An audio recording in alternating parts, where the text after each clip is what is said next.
Y vamos a abrir nuestra Biblia en el libro de Marcos, capítulo 9. Marcos, capítulo 9. Vamos a seguir en este estudio que estamos llevando de este libro, un libro que nos ha bendecido mucho, que nos ha mostrado la vida de Jesús, cómo Jesús trabajó con sus discípulos, cómo Jesús caminó, cómo los discípulos aprendieron de Jesús. Marcos 9 y vamos al verso 33. Sí, la última semana, la semana pasada, vimos acerca de Jesús, cómo Jesús sanaba, diríamos Jesús sanó a un endemoniado, pero Jesús sanó al padre del endemoniado y después liberó al endemoniado, ¿verdad? Vimos que los discípulos, aparte de estar simplemente en un altercado con los escribas, ellos querían el nada más sanar al endemoniado, ¿verdad? Querían mostrar que podían, que tenían el poder, pero Jesús viene y trata con el padre primero y después va y trata con el hijo, ¿sí? Y vimos a Jesús haciendo estas cosas.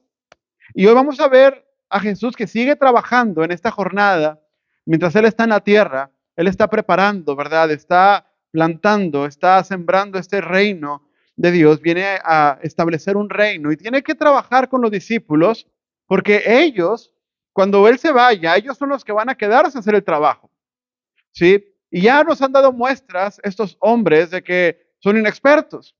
Y no son inexpertos, sino a veces estos discípulos son hasta necios, ¿sí? Y piensan cosas raras y hacen cosas extrañas, como que Jesús dice, bueno, no puede ser posible, ¿verdad? Que todavía a estas alturas estemos discutiendo estas cosas. Y hoy no va a ser la excepción.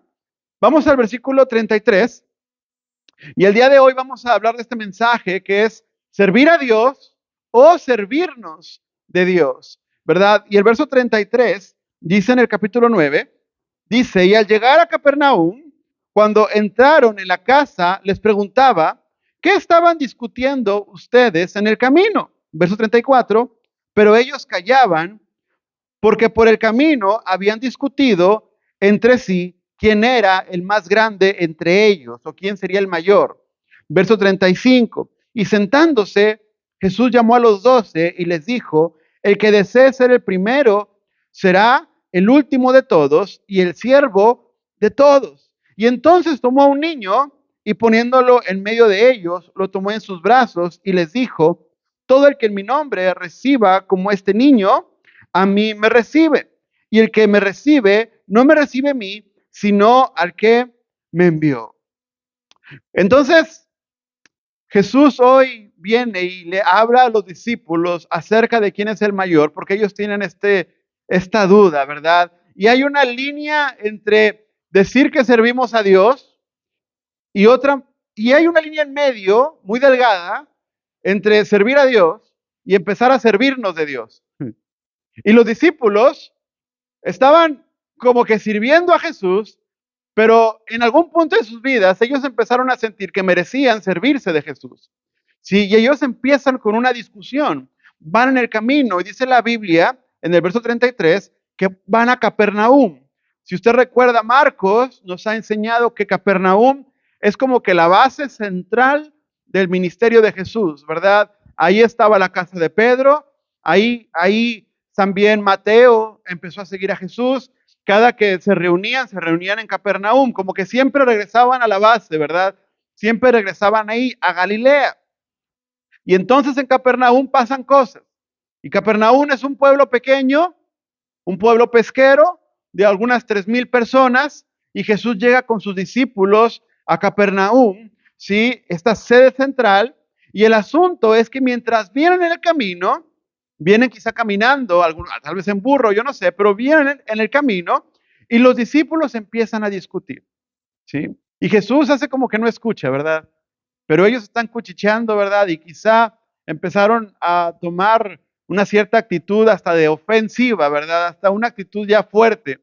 Y Jesús haciéndose como el que no oye, ¿verdad? Diciendo, bueno, les voy a preguntar cuando lleguemos allá, ahorita no voy a discutir con ellos. Él ya sabe lo que va a hacer. Él sabe que llegando a Capernaum, nada más poniendo las maletas, se los va a poner en su lugar, ¿verdad? Va a hablar con ellos. Es como cuando porque los discípulos andan como que en una actitud medio rara. Acuérdate del domingo pasado. El domingo pasado Jesús baja del monte ¿Y qué se encuentra? Los discípulos peleándose con los escribas. Un endemoniado ahí que nadie pudo liberar y el padre del muchacho todo traumado, sufriendo por su hijo. ¿Quién estaba con el hijo? Nadie. Los discípulos estaban con los escribas discutiendo quién tenía la razón. Sí, entonces ya están tomando algunas conductas extrañas. Y entonces ahora están discutiendo acerca de quién es el mayor, quién va a ser el más importante, quién va a ser el favorito de Jesús. Porque acuérdate que subieron tres a la transfiguración. Los tres más avanzados, diríamos, ¿verdad? Pedro, Juan y Santiago. Y se quedan nueve. Quizá esos nueve dijeron, pues ahora vamos a ponernos las pilas, ¿sí? Porque no me quiero perder este trato VIP que tiene Pedro, ¿verdad? Entonces ahora yo voy a traer el agua de Jesús y ahora yo voy a hacer esto. Y entonces empieza la discusión, ¿quién es el más importante? Como cuando los niños empiezan a pelearse, ¿verdad? A mí me quiere más, sí, a mí me compraron un mejor regalo en Navidad, es que yo soy el favorito. Y entonces empiezan a discutir.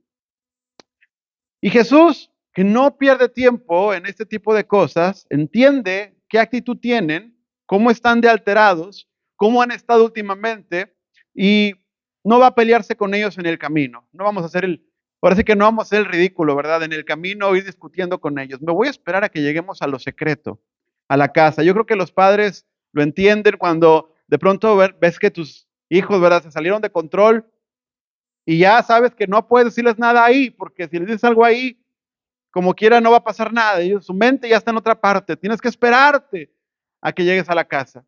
Pasa en el matrimonio también, ¿sí? Ya sabes que te enojaste con ella, ella se enojó contigo, pero no van a discutir ahí. ¿Por qué? Porque están muy alterados. Vamos a esperarnos a llegar a la casa, ¿sí? Y Jesús está haciendo esto, porque la actitud de los discípulos, eso lo hacemos cuando vemos que la persona está ya muy necia, ¿sí? Que ya la actitud la tiene hasta feíta, ¿verdad? Como que ya anda de un humor que no se aguanta. Y Jesús lo entiende. Entonces, esa discusión larga, acalorada, quizás hasta ofensiva, que tuvieron los discípulos, Jesús la ignora, hace como que no los escucha y sigue caminando con ellos, ¿verdad? Entendiendo lo que ellos están discutiendo. Y esto nos muestra una cosa peligrosa, que mientras ellos más van conociendo a Jesús, más se están creyendo los expertos en las cosas de Dios, porque ya caminan con Jesús hace mucho tiempo. Y entonces ya se sienten con el derecho de empezar a discutir. La semana pasada perdieron un debate con los escribas. Y como no pudieron con los escribas, ahora se están peleando entre ellos. Pero ya tienen ánimo de empezar a discutir asuntos teológicos porque ya caminan con Jesús, ¿verdad? Eso nos puede pasar cuando empezamos a leer la Biblia y empezamos a creer que ya sabemos muchas cosas, ¿verdad? Y entonces queremos buscar a ver con quién discutir de las cosas de Dios. Y es lo que están haciendo los discípulos. Se están haciendo propensos a discutir. Sí, ya llevamos dos seguidas en 2 semanas. Y de hecho, la semana que viene, Jesús va a evitar una tercera que ya estaba empezando a formarse con los discípulos. O sea, andan muy rejegos ellos, ¿verdad? Pero es parte del orgullo espiritual que a veces crece cuando una persona cree que está preparada y empieza a tomar ciertas actitudes. Y Jesús en la privacidad, dice ahí el pasaje, cuando llegaron a la casa, les preguntó qué estaban discutiendo en el camino. Jesús sabía lo que estaban discutiendo. Jesús sabía que ellos estaban peleando y sabía por qué estaban peleando. ¿Por qué peleaban? Por ver quién iba a ser el mayor, ¿verdad? Por eso se estaban peleando. ¿Quién será el más importante de los 12 que estamos aquí? Primeramente, ¿quién va a ser el mayor cuando Jesús se vaya y nos deje? De los 12, ¿quién va a ser el primero? Ellos quieren saber quién va a ser el líder. ¿Quién le va a decir a los demás qué hacer a los otros, verdad? ¿Quién va a tomar el lugar de Jesús? Ellos quieren saber, cuando si Jesús se va, ¿quién de los 12 va a caminar por delante y va a decir, vamos aquí o vamos allá, o vamos a este pueblo, o vamos a orar por estas personas? Ellos están pensando, ¿quién va a tomar el lugar de Jesús? En otras palabras, de ellos, de los 12, ¿quién va a ser el que sigue en la escala? ¿Verdad? Porque ellos son judíos y ellos traen una mentalidad sacerdotal. ¿Sí? Entonces se muere Aarón y viene otro sacerdote. y se muere el sacerdote y viene otro. Ellos están pensando quién sigue. Están llevando su cultura judía a las cosas de Jesús. Y en segundo también, ellos quieren saber, cuando venga el reino de Dios, quién va a estar más cerca de Jesús, a quién le toca el mejor asiento. Hemos hablado de este aspecto cultural que había en Israel. Acuérdate que las casas en Israel tenían un patio central y los cuartos estaban a las esquinas, ¿sí? Entonces, las comidas eran un cuarto principal, ahí estaba el festejado, el anfitrión, y la gente más importante comía dentro de la casa. Y los otros invitados comían en el patio. La mesa se extendía hasta el patio. Entonces, más cerca del anfitrión que tú estás, mejor comida te toca. Porque aquí se come carne, después está el pollo, y allá pues ya tocó salami, ¿va? Ya toca lo último, ¿verdad? Entonces, en la mente judía hay una diferencia donde te sientas. Si nosotros hacemos una comida aquí, tú te sientas donde quieres, para todos es lo mismo. Pero en la mentalidad de ellos no era así. Tu lugar en la silla reflejaba tu posición social y tu importancia. Entonces ellos querían saber dónde les tocaba estar cuando viniera el reino de Dios. ¿Quién va a estar más cerca de Jesús de los 12? ¿Verdad? Porque hay una competencia entre ellos, casi como de hermanos pequeños, sí, por saber quién va a tener esa gratitud, ¿verdad? En pocas palabras, ellos quieren saber de los 12 quién va a ser el más relevante, quién va a ser el más importante, quién va a ser el sucesor de Jesús, quién va a ser, pensando humanamente, quién va a ser como el vicario, ¿verdad? Que sigue después de Jesús. Porque Jesús se llevó 3 al monte y como dijimos, los otros 9 que fracasaron miserablemente con los escribas, ahora quizá quieren ponerse las pilas y quieren hacer bien las cosas. Sí, pero todo esto nace de la envidia y de las aspiraciones incorrectas que tienen que ver con el corazón del hombre cuando hay orgullo en el corazón y mezclamos nuestro orgullo con las cosas de Dios. Ahora, esto que te lo digo como un spoiler, porque los 12 discípulos están peleándose por ver quién va a ser el más importante. Pedro, Juan, Mateo y Santiago, y todos están peleándose, ¿verdad? Y resulta que cuando vamos al Nuevo Testamento, el hombre que más contenido escribió fue Lucas. El libro de Lucas y el libro de Hechos. ¿Y qué creen? Ni Lucas no está entre los 12. Y el hombre que más cartas escribió es Pablo. Y Pablo no está entre los 12. Y el primer evangelio que se escribe es el evangelio de Marcos. Y Marcos no está entre los 12. Y una de las primeras epístolas es la de Santiago. Y ese Santiago no es el Santiago que está con Jesús, ninguno de los dos, sino que es el Santiago hermano de sangre de Jesús, que es pastor en Jerusalén, ¿verdad? Y escribe la epístola de Santiago, que tampoco está entre los dos. En pocas palabras, al final de cuentas, hubo hombres mucho más relevantes para la historia de la iglesia que nada más los 12. Se están peleando por una posición que a final de cuentas no les corresponde, porque el Señor no iba a levantar una persona, sino que iba a levantar un cuerpo entero de personas para servir al Señor. Por eso hemos dicho que no se trata de que una persona tenga todos los dones, sino de que todos los dones se manifiesten en la iglesia a lo largo del cuerpo de Cristo. ¿Verdad? Pero ellos están pensando en su posición, en su privilegio, en un estatus, ¿verdad? Y este contexto que ellos tienen, pues tiene que ver con su estatus social. Porque en el mundo antiguo pasa hoy en día, pero en la antigüedad pasaba más. Era mucho más notorio. ¿Sí? Tu estatus social en la antigua Roma, en la sociedad grecorromana, el estatus social en el que nacías, ahí te quedabas.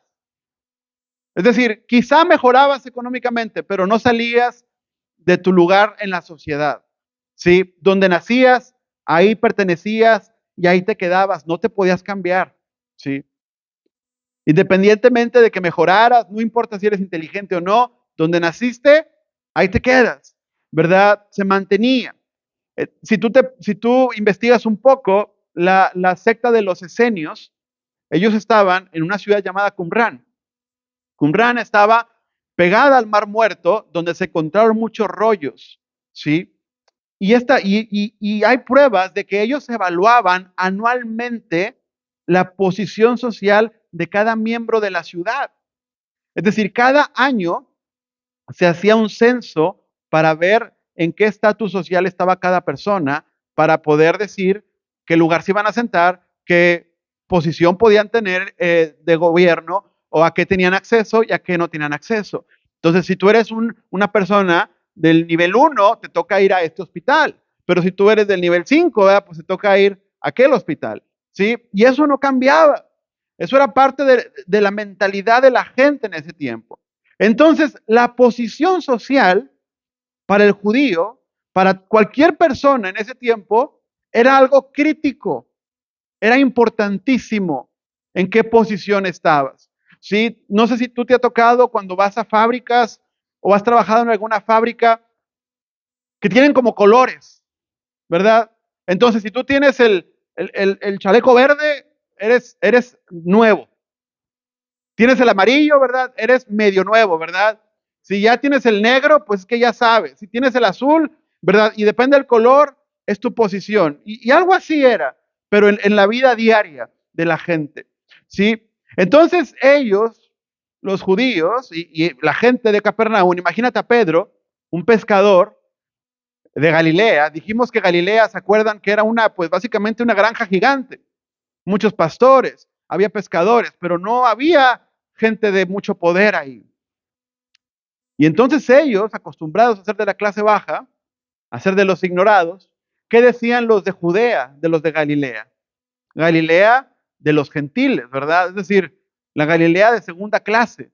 Los judíos de segunda eran los de Galilea. Y entonces Pedro y seguramente otros discípulos, pues quieren cambiar esa situación.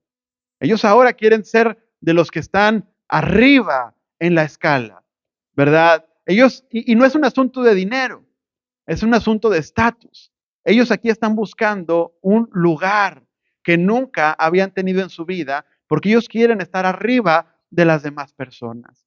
Sí, en otras palabras, están perdiendo el piso y no se han dado cuenta de lo más importante a lo que Jesús viene. Sí, entonces los discípulos están esperando es que se eleve su nombre, que Jesús se eleve y que ellos se eleven junto con él, porque son los que siempre estuvieron con Jesús, ¿sí? Porque recuerden, ¿a quiénes siguen esos discípulos? ¿A quién están siguiendo? Jesús hacía unos milagros impresionantes. Es decir, ellos veían que la gente buscaba a Jesús. La gente con problemas buscaba a Jesús. ¿Sí? Los ricos buscaban a Jesús para que les arreglara problemas que el dinero no les podía arreglar. ¿Sabes?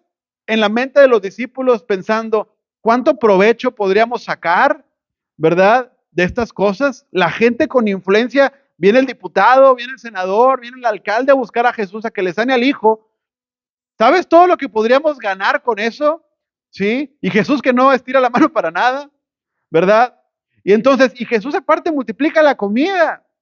Y Jesús puede modificar el clima. Si una ciudad no nos hace caso, Jesús puede hacer que no llueva. Jesús tiene todo eso. Y esto provoca admiración. Y a Jesús lo sigue gente con influencias que después también puede ayudarnos a nosotros. Y esto, amado, le puede pasar a los cristianos. Y es un problema que surge con más fuerza hoy en día, a causa también, por ejemplo, de las redes sociales. Hoy vemos que las partes frágiles de la sociedad son cada vez más ignoradas, cada vez menos escuchadas, ¿sí? Y a los cristianos nos puede pasar que de pronto nos olvidamos de la gente frágil y queremos buscar solamente la gente de influencia. Porque hoy en día existe entre los jóvenes, y tú te das cuenta por cómo piensan, de buscar una sociedad perfecta. Hay una apología de buscar una sociedad perfecta. Es decir, que si vienen niños con síndrome de Down, que no nazcan, sí, que no nazcan los hijos de madres solteras, que los pobres no se reproduzcan. Ese tipo de comentarios están ahí en las redes, inundando las redes sociales todo el tiempo. No importa si eres buena persona o no. Mucha gente pobre puede ser mucho mejor persona que un rico, pero no importa, lo que importa es que eres pobre. Si eres pobre no puedes tener hijos, no te puedes reproducir. Hay una aspiración en la sociedad que se está levantando, que es una fantasía de tener una sociedad perfecta, sí, y las redes lo están impulsando. Y ese tipo de mentalidad surgió hace muchos años ya. Hay filósofos griegos que pensaban así y fracasaron terriblemente. Esa sociedad nunca se pudo construir, pero sí hubo muchos muertos en nombre de una sociedad perfecta. Hoy día las redes sociales te enseñan una forma de vida que se centra en la presunción de los buenos momentos, en lo que se tiene, en los lugares a los que se va, ¿sí? En lo que se puede comer. Hoy muchos niños también, que hoy son adultos, vivieron ignorados en su infancia. Entonces llegan a la iglesia, donde hay personas que se administran para un fin común y muchos actúan buscando la atención que no pueden tener afuera de la iglesia. Y muchos tratan de construir un nombre, una atención dentro del cuerpo de Cristo. Y entonces lo que vemos es que en los departamentos de las iglesias, y en el de niños, y en el de varones, y en el de mujeres, hay competencia por liderazgos. Y hay peleas por ver quién es más importante. ¿Sí? Y luego tenemos mentalidad burocrática y andamos haciendo elecciones, ¿verdad? Dentro de la iglesia y poniendo votación. Y es un concurso de popularidad dentro de la congregación. ¿Y sabes qué? Se nos hace normal. Pensamos que está bien y que así es. Es el mismo modelo del mundo, pero venimos y lo tenemos aquí en pequeño y nos manejamos igual. Y esa es la crítica que Jesús está haciéndole a los discípulos o está por hacerles. Porque ellos están frivolizando el ministerio para sus fines egoístas. Quieren encontrar el reconocimiento que no tuvieron de niños. Lo quieren encontrar a través de Jesús, abusando de Jesús, de la gracia que Jesús tiene y de lo que ofrece. Y entonces en el verso 34, Jesús les pregunta, ¿qué discuten? ¿Y qué dijeron los discípulos? ¿Qué discuten? ¿Se acuerda la semana pasada? Jesús baja del monte y están los discípulos discutiendo, ¿verdad? Con los escribas. Y Jesús pregunta, ¿qué discuten? ¿Y qué respondieron? Se callaron. Y esta es la misma fórmula. Jesús les pregunta, ¿qué están peleando? Y se quedaron callados. ¿Por qué? Porque estaban siendo acusados por sus conciencias, porque sabían lo que estaban haciendo en sus corazones. ¿Sí? Hay vergüenza y culpa, ¿verdad? Cuando hacemos cosas incorrectas, nos tratamos de convencer a nosotros mismos de que estamos bien, pero dentro de nosotros sabemos bien que estamos equivocados, ¿verdad? Hay una ética moral en el reino de Dios y hay una ética moral del mundo y no son iguales. Y ellos están tratando de llevar la ética del mundo y meterla a las cosas de Cristo. Esta ética del mundo grecorromano basada en la jerarquía, basada en el estatus, basada en el poder. Y meterla a la ética del reino de Dios y hacer como un Frankenstein teológico de la religión organizada, así como los saduceos o como los fariseos. Entonces, ¿de dónde vemos esa contaminación en nuestros tiempos? Porque Jesús les pregunta, si en el verso 35 Jesús sentado les dice, el que quiera ser primero, ¿qué? Debe ser el último de todos. Totalmente opuesto a lo que los discípulos están pensando. ¿De dónde venía la contaminación de los discípulos? ¿De dónde viene en nuestros tiempos esta contaminación en la que nosotros buscamos el estatus a través de las cosas de Dios? Cuando la iglesia se vuelve el lugar para mi autopromoción, para competir por títulos personales o para tener una influencia, al igual que como pasa en el mundo ejecutivo, ¿verdad? Los ejecutivos, tú ves, si alguien llega a la gerencia, aspira a una posición más alta, y cada vez es trabajar menos y que otros trabajen por ti. Pero en las cosas de Dios, amado, funciona totalmente al revés. Más te comprometes con Dios, más sirves a Dios. Y no a Dios, a la gente. Porque a Dios se le sirve a través de las personas. ¿Sí? Entonces, ellos están pensando todo al revés. La pirámide de las cosas de Dios está de cabeza comparada con la forma en que se hacen las cosas en el mundo. Sí, en las cosas de Dios no existen los superhombres. Cualquiera que quiera venir en pos de mí, niéguese a sí mismo. Primero, negación. Después, tome cada uno su cruz, sacrificio. Tercero, sígame, esfuerzo. ¿Quieres seguir a Jesús? ¿Quieres ser líder? ¿Quieres predicar? ¿Quieres servir al Señor? Es negación, sacrificio y esfuerzo. ¿Y dónde está la autopromoción? ¿Y dónde está la autorrecompensa?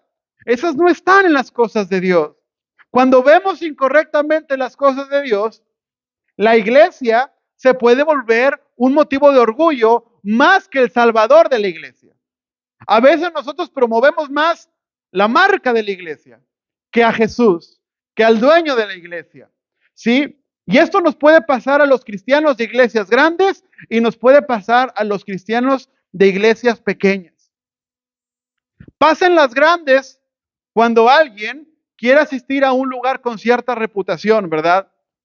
Es decir, si la iglesia es importante, sí voy. Si es influyente en la comunidad, sí voy. Si veo que van políticos, ¿verdad? Va el tesorero municipal. Si veo que va el alcalde, voy a esa iglesia, porque esa iglesia se ve que es importante, ¿verdad? Me da un estatus. Me siento, y luego voy a otra y como que no es igual, como que no me merecen, ¿verdad? Voy a otra, estoy detrás de un estatus. Pero también pasa en las pequeñas, porque a veces en las pequeñas uno puede sentir, es que yo soy de los pocos que voy a una iglesia de verdad. Es que yo no ando por vista, ¿verdad? Como ellos. Es más, voy a buscar la iglesia más fea para ir a esa iglesia, porque yo no ando por vista. En ocasiones usamos la iglesia como marca, como cosas a las que aspiramos, ¿sí? Y no estamos tomando en cuenta al Dios de la iglesia. Entonces, ¿a qué me llama Jesús? A olvidarme de mí mismo y a no poner énfasis en lo que yo soy o en el estatus en el que busco estar según la sociedad. Obedecer al Señor implica poner la mirada en Dios y dejar de verme a mí mismo. Tú no vas a la iglesia porque la iglesia sea esto o porque tú seas muy esto, simplemente es obediencia al Señor, porque tu mirada está en Cristo. Entonces, en lugar de pensar qué lugar me toca delante de Dios, tengo que asegurarme qué lugar tiene Jesús en mi vida. El primero, el lugar que yo tenga, de todos modos no lo merezco, pero sí sé que el primero de mi vida tiene que ser el Señor. Hay una línea delgada entre servir a Dios y servirme de Dios, y los discípulos están pensando en servirse, en cómo servirse de Jesús. Y cuidado, que esto es algo que nos puede pasar a todos los cristianos. No importa ni siquiera cuánto tiempo tengamos en la iglesia. Y Jesús viene y se sienta, verso 35, les llama a los 12, les dice, vengan para acá, los reúne, ¿verdad? Y se sienta y dice, el que quiera ser el primero, será el último de todos y el siervo de todos. Y aquí Jesús va a establecer cuál es el orden de importancia en la iglesia. Primero se sienta, no para descansar. Los rabís antiguos se sentaban para enseñar. Un día podemos hacer eso aquí. Jesús se sienta, los llama y se sienta. Y les explica algo que quizá va a hacer que ya no quieran ser el primero. Tal vez después de lo que les va a decir Jesús, pues mejor que sea otro, ¿verdad? Mejor si puede ser otro. Puedo ser el sexto, puedo ser el 9, no tengo que ser el 1. Sí, porque Jesús les va a enseñar que el primero es el último de todos. El primero será el postrero de todos y el servidor de todos. Es decir, el que quiera ser el mayor, y volvemos a la metáfora de la mesa, acuérdate de esta imagen de la mesa en la casa. El que quiere ser el mayor se va a sentar hasta el último. ¿Ya? ¿Pero por qué? ¿Para fingir humildad? No. Se va a sentar hasta el último porque va a servir la comida a todos los invitados y va a agarrar el último asiento disponible, que es el de mero atrás. Y ese va a ser el mayor de todos ustedes.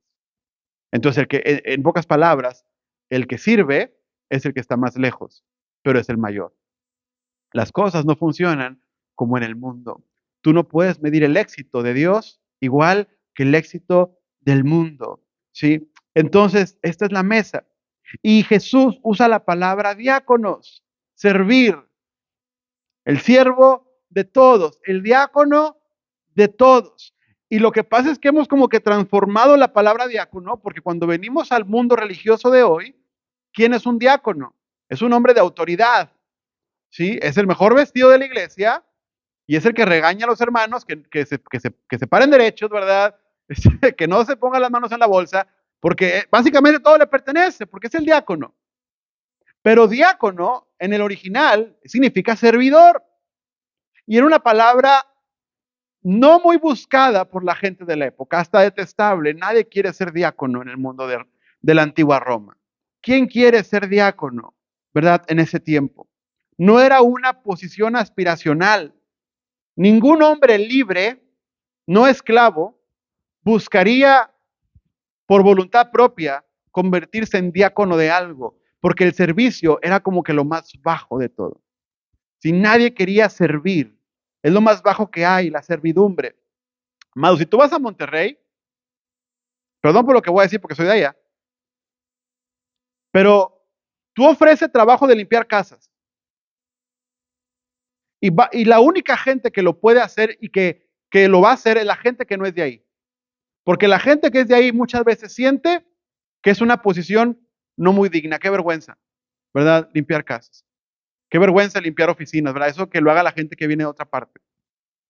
Porque hay una idea en la gente, en la sociedad, de que el servir es para los menores, para los menos importantes, ¿verdad? El servicio es para otra clase de nivel de gente, si es lo más bajo que hay.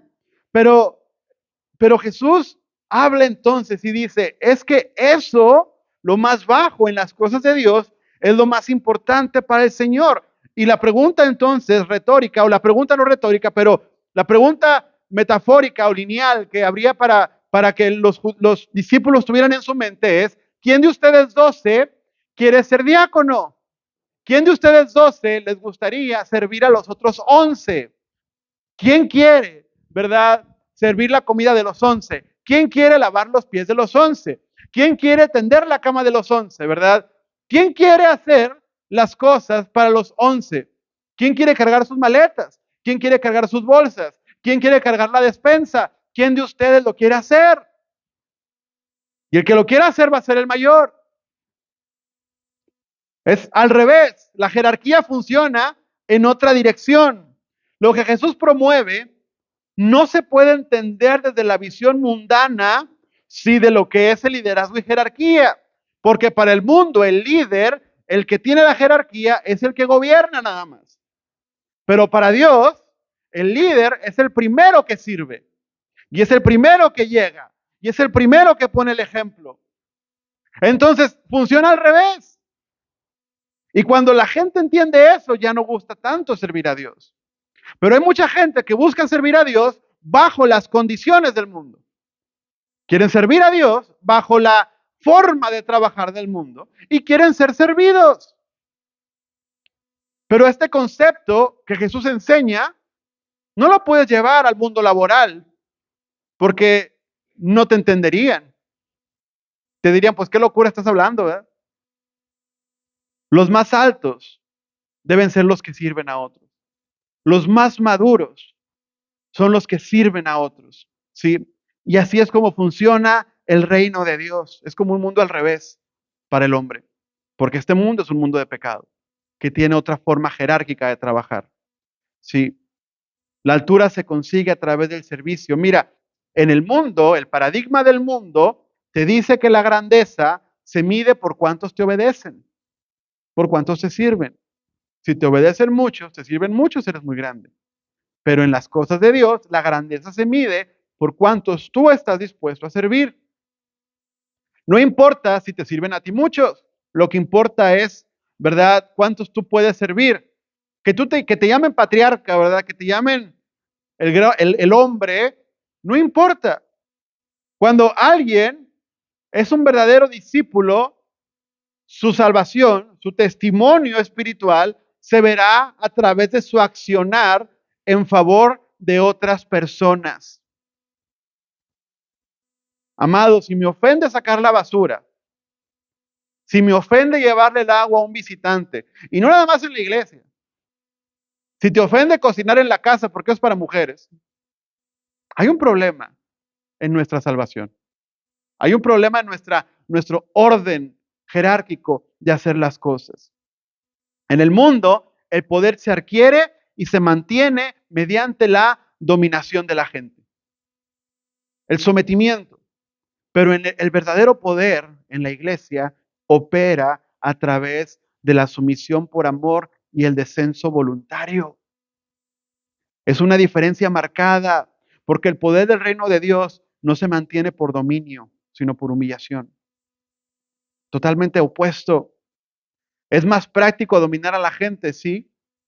Es más práctico manipular, sí, pero no es la forma correcta. Nosotros no hacemos lo que funciona, hacemos lo que es bíblico. Y así tienes que vivir en tu vida. No solo estamos para predicar un evangelio que te lleva a la eternidad, que sí, pero también estamos para devolverle a la humanidad la dignidad que perdieron a través de sus vidas. Porque allá hay gente muy dominada, porque desde niños los han dominado. Y en sus matrimonios los han dominado. Y en sus trabajos los han dominado y viven sobajados. Y esa gente requiere que alguien le regrese la dignidad. Y el trabajo de la iglesia también es ese. ¿Sí? De servir, de sanar, de escuchar a las personas. Entonces, en el mundo, la influencia se ejerce buscando siempre el primer lugar, el reconocimiento público. Mira los políticos. Brincan de un partido a otro. Cambian de color. Yo tenía un vecino allá en mi cuadra. Un día era del PRD, otro día era del PRI, otro era del PAN. Siempre estaba postulándose para diputado. Nunca ganó. Pero le hizo a todos los partidos. Cada partido con una mentalidad diferente. ¿Por qué? Porque no me importa. Yo solamente quiero estar en posición. No importa la gente, importa el puesto, ¿verdad? Pero en el mundo del Señor, la influencia espiritual florece muchas veces en lo oscuro. ¿Sabes dónde la gente se transforma muchas veces? A veces no es en el evento. A veces no es cuando viene aquí el predicador invitado. A veces es en la privacidad de las casas. O a veces es en los domingos donde no hay mucha gente. ¿Dónde nació la iglesia pentecostal? En una comunidad, en un barrio pobre, con un montón de negros, con un sentimiento de desesperanza, pero mucha fe en el Señor. Y el avivamiento de los moravos, de esclavos, que buscaban, ¿verdad?, al Señor, muchos avivamientos comienzan en la oscuridad, donde nadie lo ve. Entonces, en el mundo, las relaciones se basan en lo recíproco. Yo le ayudo al que sé que me va a ayudar. Pero en las cosas de Dios, la diaconía, el servicio, se ofrece a todos indiscriminadamente sin esperar una recompensa social. Si te toca ayudar a alguien de influencia, gloria a Dios por ti. Pero si no te pueden devolver el favor, hay otro que te lo va a devolver. Eso es bíblico. Y ese es Dios. Así que tú decides de quién quieres obtener algo. Hay un modelo corporativo que se ha infiltrado a la iglesia, en el ministerio, y ha infectado como un virus el mover espiritual de las iglesias. En el pasado, fíjate la historia de la iglesia. En el pasado había un movimiento monárquico, tal y como era en el gobierno, del tiempo. Reyes, un superhombre que gobierne a todos y que diga qué está bien y qué está mal, y nadie le puede preguntar a él si está equivocado. Pasó en la iglesia, se infiltró en la iglesia, ¿sí? Pero hoy día tenemos este modelo corporativo que también se vino a infiltrar. Lo vemos en la iglesia cristiana, en las evangélicas. Somos promovedores de marcas, no del Señor, sino de la marca que tenemos. La gente, los cristianos de hoy en día, amado, conocen el logo de su iglesia, conocen el eslogan de su iglesia, conocen las canciones de su iglesia, pero no se conoce la palabra. ¿Y cómo no conoces la palabra? Porque tú estás siguiendo una iglesia. Tú eres seguidor de una marca, ¿verdad? No eres seguidor de Cristo.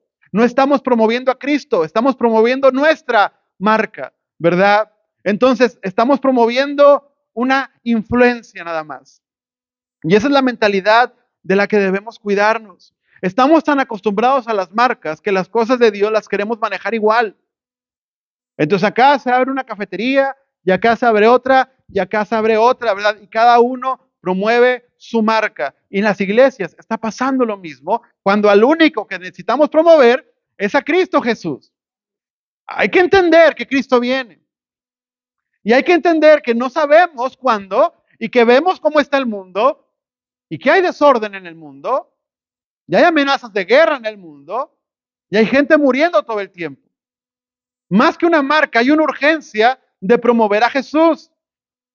Y Jesús dice aquí en el verso 36 que Jesús toma a un niño y lo pone en medio de ellos y lo carga y les dice, todo el que en mi nombre reciba como este niño, a mí me recibe. Y el que me recibe no me recibe a mí, sino que recibe al que me envió.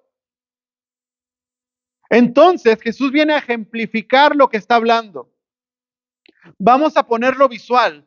Vamos a empezar con los menos importantes.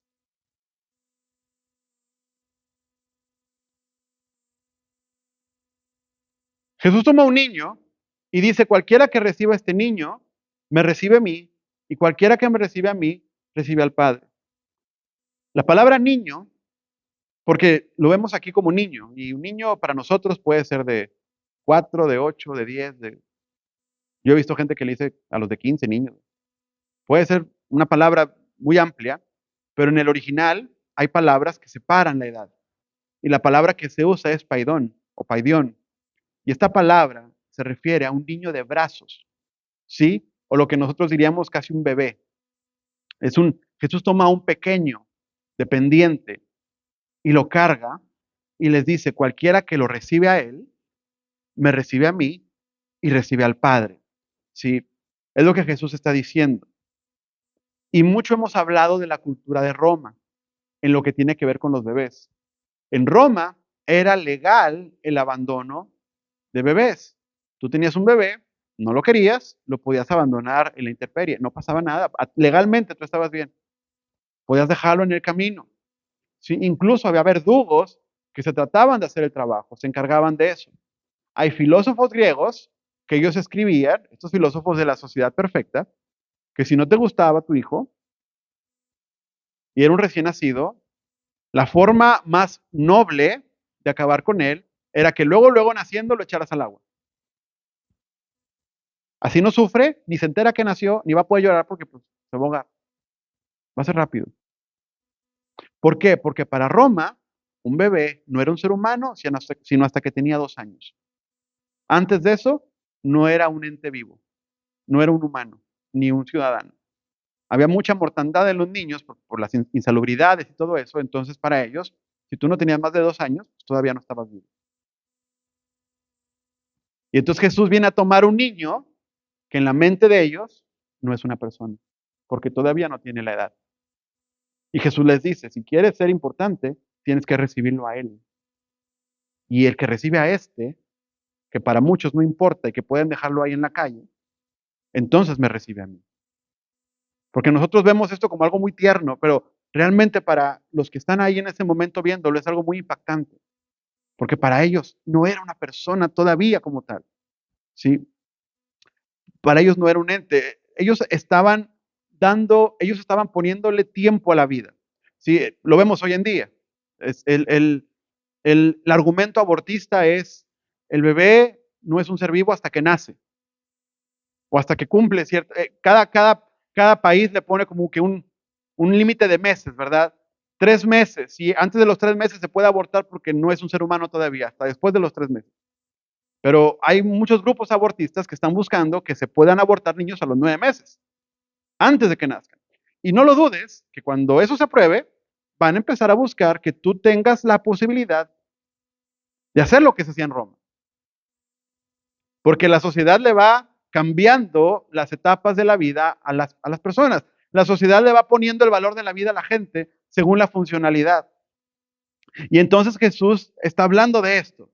Si le enseña a los discípulos, para recibirlo a Él, tienen que primero recibir a ese ser, que no es una imagen tierna, es una imagen sacrificial. Porque el bebé no te puede retribuir.